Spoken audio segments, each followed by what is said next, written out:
friends, welcome to Dhara Institute. Learn better to be better. If you are new to my channel, please like my channel, share my channel, subscribe my channel, and don't forget to press the bell icon for regular updates. Previously we completed with planning, now we will start with organizing.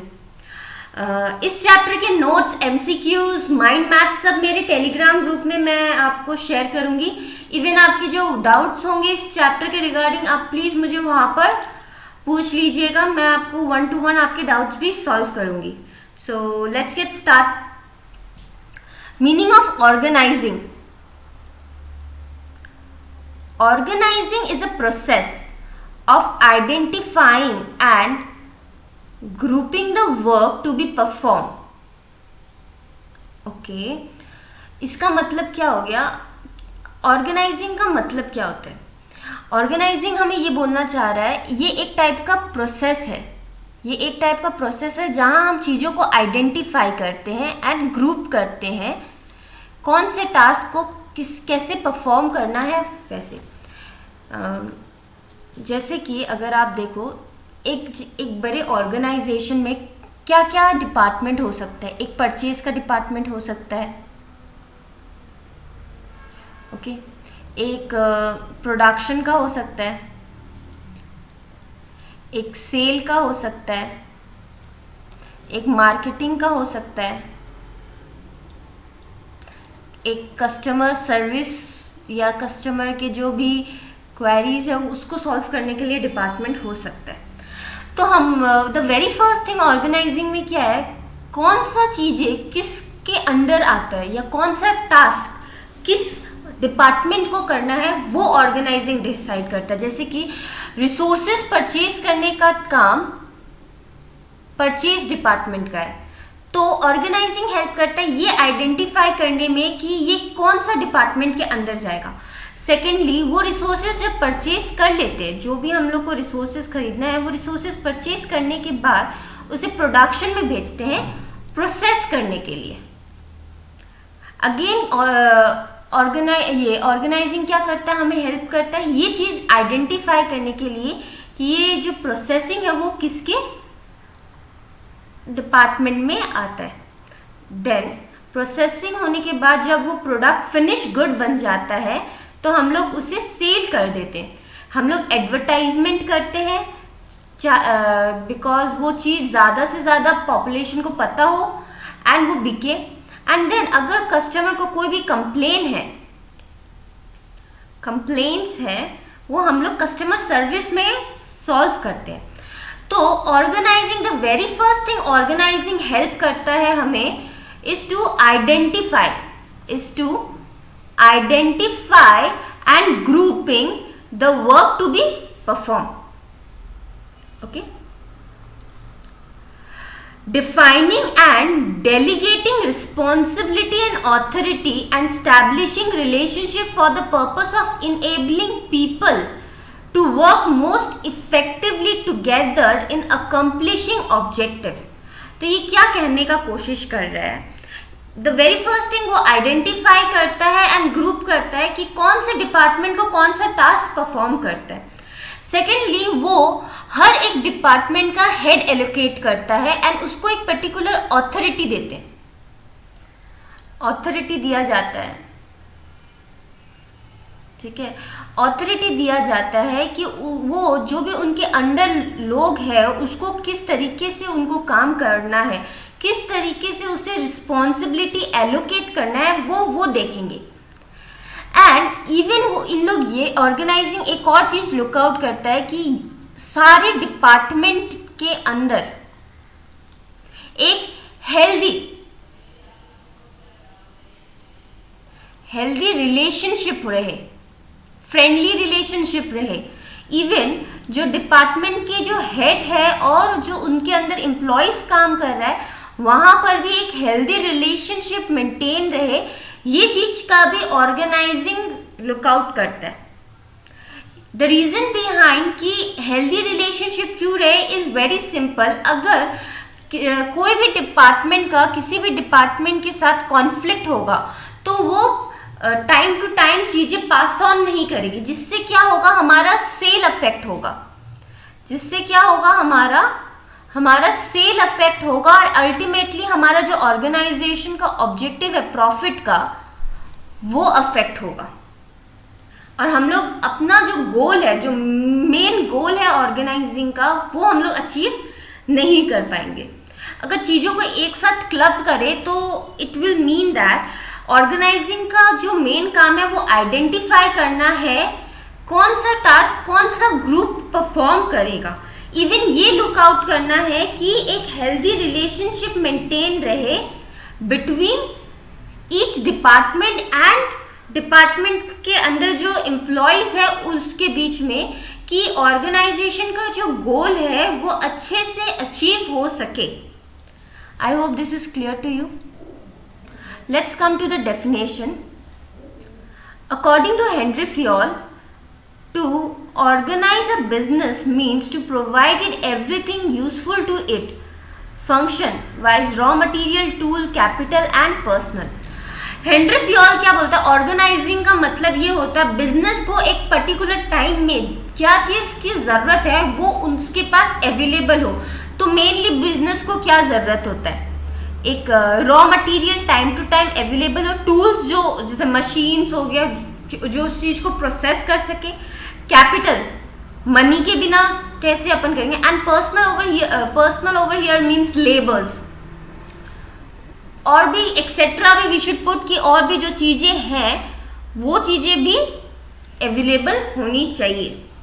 तो Henry Fayol क्या बोलता है, according to Henri Fayol definition में जो Henri Fayol का है, he is trying to say organising business means जो भी बिजनेस को नीड है वो अवेलेबल हो, like material, tools, capital and personal. I think this is one of the easiest definition. Okay, step in the process of organising. The very first step is identifying and division of work, जो हम लोग ने यहाँ पर अभी समझा। Identify करना कि कौन सा वर्क कौन से डिपार्टमेंट के अंडर आएगा। लेट्स रीड कि इसमें क्या बोला गया है। The first step in the process of organising involve identifying and dividing the work in accordance with the predetermined plan. What is predetermined plan? Planning में हमने पढ़ा था प्लान्स आर प्रीडिटरमाइंड। कोई भी काम होने से पहले ही हम लोग उस चीज का प्लान करते हैं। तो वेरी फर्स्ट स्टेप अगर मैनेजमेंट में होता है वो होता है प्लानिंग। पहले ऑर्गेनाइजिंग एंड बाद में प्लानिंग नहीं होता है। द वेरी फर्स्ट स्टेप होता है प्लानिंग, जहां पर हम लोग फ्यूचरिस्टिक एक्टिविटी को ले आउट करते हैं कि हमें कैसे कैसे अपना टास्क परफॉर्म करना है कि, और ये भी डिटरमाइन करते कि हमारा ऑर्गेनाइजेशन का गोल क्या है। Predetermined plan, the work is divided into manageable activities so that duplication of work can be avoided and the burden of work can be shared among the employees। तो यहाँ पर the thing इन लोग क्या बोल रहा है, जो हमारा फर्स्ट है वो है identifying and dividing of work. The reason behind is main कि डुप्लीकेशन नहीं हो, दो बार एक ही काम नहीं हो। हम लोग बार बार, जैसे फॉर एग्जांपल एक पर्टिकुलर अमाउंट ऑफ कैपिटल हमारे ऑर्गेनाइजेशन में होता है, तो वो हम लोग ऑलरेडी प्री डिटरमाइन करके रखते हैं कि इतना अमाउंट का हम लोग को रिसोर्सेज खरीदना है। अगर किसी को अपन टास्क नहीं देंगे, किसी को अपन ये नहीं बोलेंगे ये तुम्हारा काम है कि तुम जाके रिसोर्सेज खरीदो, तो शायद दो आदमी जाके रिसोर्सेज खरीद ले, तो रिसोर्सेज इतना वेस्ट होगा क्योंकि एक पर्टिकुलर टाइम में मशीन एक particular amount of resource he process कर सकता है। यहाँ से क्या हुआ, रिसोर्सेज वेस्ट हुआ, कॉस्ट पे अफेक्ट किया, कैपिटल वेस्ट हुआ, एनर्जी वेस्ट हुआ, एंड ऊपर से बर्डन भी इंक्रीज हो गया। अगर दो इंसान है, अगर हमने उससे बोल दिया कि तुम्हारा है रिसोर्सेज, तुम ढूंढ के लेके आओगे, रिसोर्सेज परचेज करके आओगे, एंड तुम्हारा काम है प्रोसेसिंग करना, तो ये दोनों एक दूसरे के काम में इंटरफेयर नहीं करेगा and they will perform there task respectively. पर अगर ये दोनों ही रिसोर्सेज खरीद के लेके आ गए एंड इससे क्या हुआ, वेस्ट हो गया resources, first thing. Second thing, इन दोनों को ही अब कॉन्फ्लिक्ट रहेगा कि प्रोसेसिंग कौन करेगा। तो इससे क्या हुआ, बर्डन इंक्रीज हो गया एम्प्लॉयज में. Okay, let's come to the next point, that is departmentalisation. Once the work is divided into small activities, similar and related jobs are grouped together. This grouping is called departmentalizing. अच्छा, यहाँ पर हमने क्या किया, work identify किया कि purchase करना है, प्रोडक्शन करना है, सेल करना है, मार्केटिंग करना है एंड कस्टमर सर्विस हम लोग प्रोवाइड करेंगे. तो यहाँ पर हम लोग ने वर्क डिसाइड कर दिया, डिपार्टमेंट बना दिया. सेकेंड थिंग, हम लोग सबको जॉब एलोकेट करेंगे, रिलेटेड जॉब एलोकेट करेंगे. तो इनके अंदर जो एम्प्लॉयज होगा उनको सबको उनका उनका जॉब हम लोग एलोकेट कर देंगे. इस प्रोसेस को ही डिपार्टमेंटलाइजेशन बोलता है, जहां पर हम आइडेंटिफाई करते हैं कि कौन कौन से एक्टिविटी परफॉर्म होने वाला है एंड कौन वो काम परफॉर्म करने वाला है. एक और बार समझते हैं. Once the work is divided, Once the work is divided into small activities, similar and related jobs are grouped together. This grouping is called departmentalizing. ये जो हमने grouping किया ना, अच्छा तुम प्रोडक्शन में हो, तुम परचेज में हो, तुम सेल में हो, तुम मार्केटिंग में हो, तुम कस्टमर हो, ये जो हम लोग ने ग्रुपिंग किया है, ग्रुपिंग करना जो हुआ ना, इसी को अपन डिपार्टमेंटलाइजिंग बोलते हैं और कुछ नहीं. ठीक है.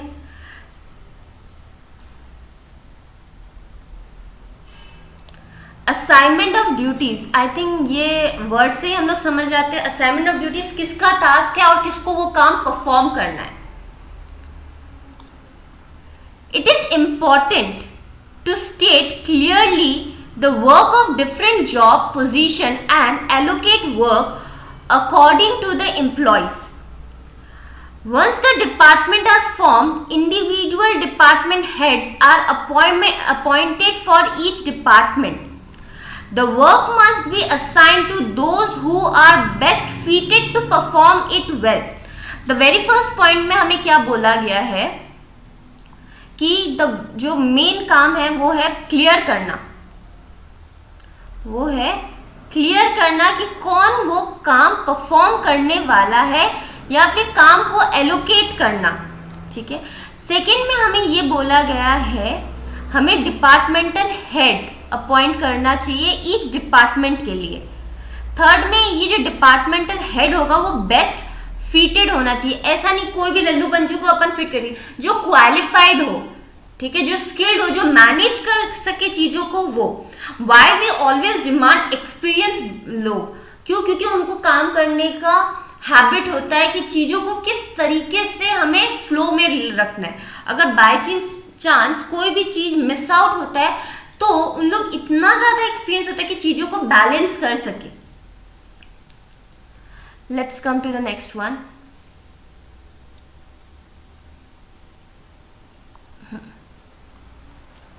Establishing reporting relationship. What is reporting relationship? जैसे ही मैंने काम कंप्लीट किया, जैसे कि मैं ये कस्टमर सर्विस में हूँ, मैं यहाँ पर मैंने जैसे ही अपना काम कंप्लीट किया, मैं सीधा जाके रिपोर्ट करूँगी अपने हेड को कि मेरा काम कंप्लीट हो गया है. इसको बोलते हैं reporting relationship.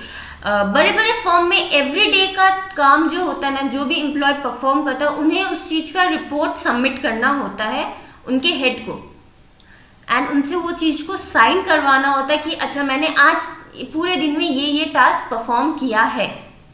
Okay, so let's read once. Establishing authority and responsibility relationship help to create hierarchical structure and also help in coordinating among various departments.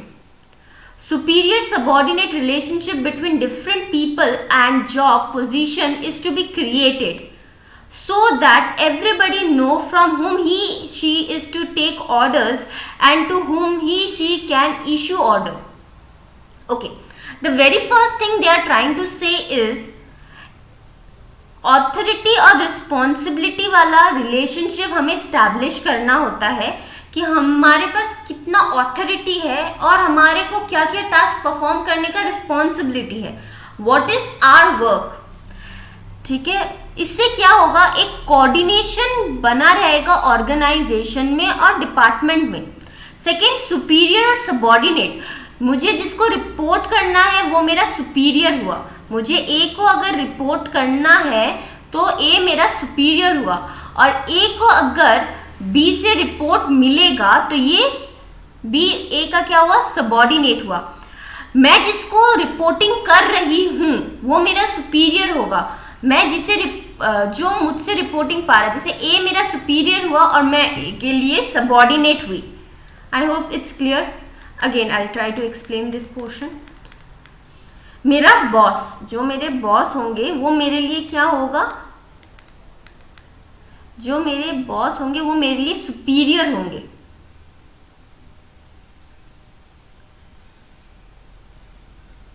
And मैं इनके लिए सबऑर्डिनेट होंगी क्योंकि मैं जूनियर हूँ। ओके, मुझे मेरे बॉस को रिपोर्ट करना है, मुझे मेरे बॉस को रिपोर्ट करना है, तो मैं किसको रिपोर्ट कर रही हूँ, मेरे सुपीरियर को। और बॉस को जो भी हेड है, जो भी डिपार्टमेंट के हेड है, जिनको हम सब से जो भी उनके अंडर काम कर रहे होंगे वो सारे क्या हो जाएंगे, सबऑर्डिनेट हो जाएंगे। ओके, तो superior subordinate relationship between different people and job position create so that everybody knows from whom he she is to take order. तो मुझे किससे ऑर्डर लेना है, मेरे सुपीरियर से। मैं अवेयर हूं कि मुझे इनसे ही ऑर्डर लेना है। एंड हुम he she can issue order, मैं किसको ऑर्डर इशू कर सकती हूँ। अच्छा, एक एग्जाम्पल लेते हैं, हमारा वेरी ओल्ड एग्जाम्पल। ये हमारे स्कूल के ट्रस्टी हैं, ये प्रिंसिपल है एंड ये हमारे स्कूल के टीचर्स हैं। ओके, सो सबसे ज़्यादा हायर स्टेटस इनका है, देन इनका है एंड लास्ट में टीचर्स का है। तो ट्रस्टी क्या है, दोनों को रिस्पॉन्सिबिलिटी एलोकेट कर सकते हैं। प्रिंसिपल क्या है, सिर्फ टीचर को एलोकेट कर सकते हैं। टीचर को प्रिंसिपल को भी रिपोर्ट करने का हो सकता है एंड इवन ट्रस्टी को भी रिपोर्ट करने का हो सकता है। तो ऑर्गेनाइजिंग क्या करता है, ऑर्गेनाइजिंग हेल्प करता है ये जो सुपीरियर सबऑर्डिनेट रिलेशनशिप है वो मेंटेन करने के लिए, एंड सेकेंडली ये जानने के लिए कि हम लोग किसको रिपोर्ट करने वाले हैं।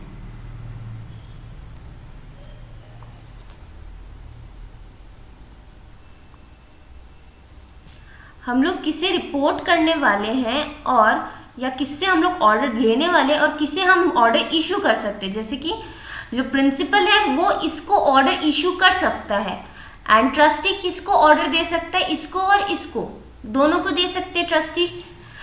दैट मीन्स ट्रस्टी प्रिंसिपल को भी ऑर्डर दे सकता है एंड टीचर्स को भी, एंड प्रिंसिपल इनसे ऑर्डर ले सकता है एंड इनको ऑर्डर इशू कर सकते हैं।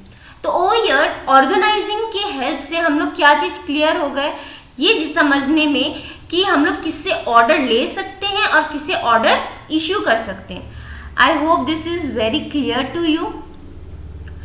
कोई भी डाउट होगा आप मुझे मेरे टेलीग्राम ग्रुप में प्लीज़ पूछिएगा। मैं प्लीज़ शेयर कीजिए मेरे वीडियो ज़्यादा से ज़्यादा, सो दैट मैं मोटिवेट होके और जल्दी आपको ये वीडियो आप तक पहुंचाऊं, नोट्स एंड एमसीक्यूज में आप तक पहुंचाऊं। Thank you everyone.